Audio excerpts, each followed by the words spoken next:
Some of the earliest schools to reopen in Georgia are already facing backlash with reports of crowded hallways, very little social distancing, and now new positive cases. Here to discuss the reopening of schools in Georgia is Atlanta Mayor Keisha Lance Bottoms.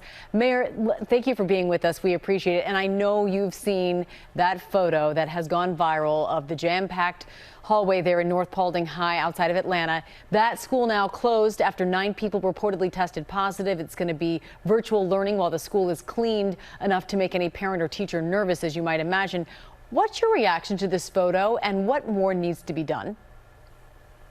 Well, thank you for having me. When I see that photo, Amy, what it reminds me of is just how dangerous this virus remains. Even closing the schools for cleaning, once you come in contact and you've been infected with COVID-19, the damage is done. So no amount of cleaning will help save any of the students or the cafeteria workers or school bus drivers or anyone else who's been infected with this. I'm very pleased that the Atlanta public school system has decided to go virtual only for the first 9 weeks of school, and then they will take an opportunity to revisit the plan. And I think that's what school systems should do across this country, or at the very least, give parents, teachers, and students an option as to whether or not they will engage in in-person learning.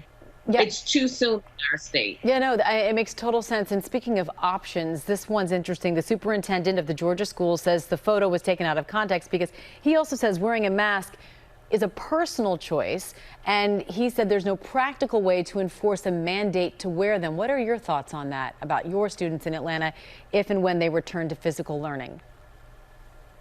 If we can put rules in place that say that kids who are learning virtually can't wear slippers, then certainly you can mandate mask wearing in schools. There are all sorts of attire restrictions when students are in school, but the reality is this: they are kids. So I was out with my kids a couple of days ago, and I was frustrated and scared at the number of times I saw them taking their mask on and off. That's what kids do.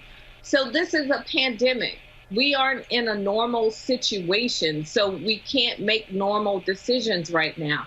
This shouldn't be a personal choice. We require people to wear seatbelts.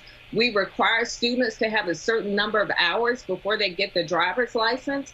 Then we should be able to require them to wear masks, and to the extent that we can't enforce that, they shouldn't be in a classroom right now in Georgia. Well, Mayor, I can't let you go without asking you a little something about a short list that your name has been on. Joe Biden is now, we know, going to pick his vice president any day now. We know it's going to be a woman, and we know your name has been on the list. Just curious, have you been in touch with this team recently? Well, I've been a part of the campaign for over a year, so I'm in touch with the team weekly, if not daily.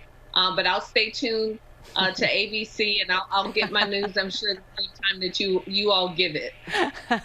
Well, we certainly appreciate all of your time, and certainly we know you have been so busy. Mayor Keisha Lance Bottoms, thank you for being with us today. Thank you. Hi, everyone. George Stephanopoulos here. Thanks for checking out the ABC News YouTube channel. If you'd like to get more videos, show highlights, and watch live event coverage, click on the right over here to subscribe to our channel. And don't forget to download the ABC News app for breaking news alerts. Thanks for watching.